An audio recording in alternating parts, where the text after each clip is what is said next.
A ve studiu vítám předsedu vlády a předsedu ODS pana Petra Fialu. Dobrý večer. Dobrý večer. Pane premiére, díky, že jste tady.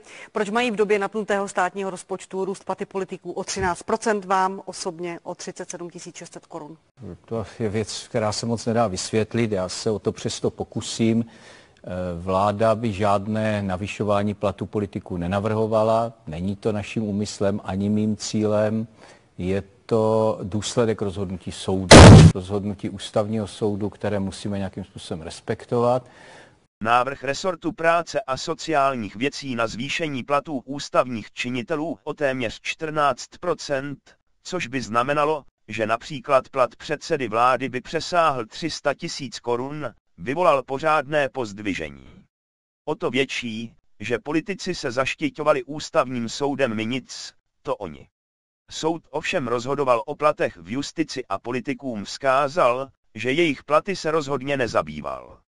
Ze zvyšování platů ústavních činitelů nakonec nejspíš nic nebude. Každopádně, premiérovi Petru Fialovi by prospělo, kdyby ve Strakově akademii vznikla kancelář pro uvádění vládních příběhů na pravou míru. Vidíte, jak je to složité, těžko se to vysvětluje. A nebo když do toho zasáhne soud, pak se děje to, že hrozí ten skokový nárůst platu.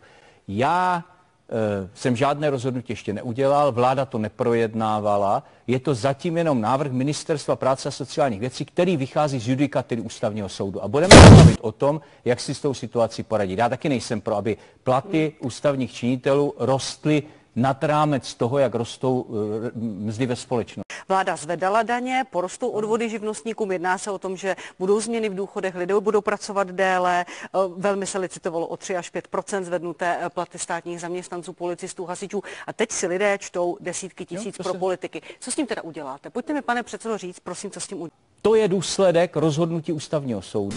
Nebo rozhodnutí ústavního soudu má za příčinu ten návrh, který tam teď je. A Ministerstvo práce a sociálních věcí nemohlo postupovat jinak. Když jednalo o úpravu valorizací důchodcům, tak jste si uměli poradit. Můžete teďka tady slíbit lidem, že si s tím nějak poradíte, protože toto, když lidé čtou, tak přece jako to jejich rozčílení chápe každý. Když se jednalo o valorizace důchodců, tak jsme si uměli poradit i s našimi platy, i s platy soudců, ale ústavní soud řekl, že to nejde. Takže teď si musíme poradit s judikatorou ústavního soudu. A to je ta situace, která teď je. Šlo do mezirezortu, šel nějaký návrh, s kterým se teď prostě vláda zkusí vypořádat tak, aby to znova nezhodili soudy. Protože já sám nepovažuji za vhodné, aby platy rostly o 13% ve chvíli, kdy ostatním lidem ty platy nerostou. Jak vám je, když vidíte svoje fotky a fotky svých kolegů pana prezidenta, kde se smějete na těch fotkách a máte u sebe napsané ty vysoké částky, o kolik se to zvedne? Ne? Tak dobrý, tak to když někdo napíše, no tak je to hotovo, to se nedá vysvětlit. Já to nedokážu vysvětlit ani v tomto pořadu, ať budu vysvětlovat cokoliv, jak je ten mechanismus složitý a jak rozhodli soudy, tak to bude znít divně. Není to rozhodnutí vlády. Tak až to bude rozhodnutí vlády, tak mi to někdo vyčítá. Zatím to žádné rozhodnutí vlády není a já myslím, že jsme v minulosti prokázali, že docela jako cítíme s tím, jak lidi uvažují. Mimochodem, ještě jednu věc, člověka, který opravdu řídil x institucí. Je v podstatě nemorální rozhodovat o svém platu.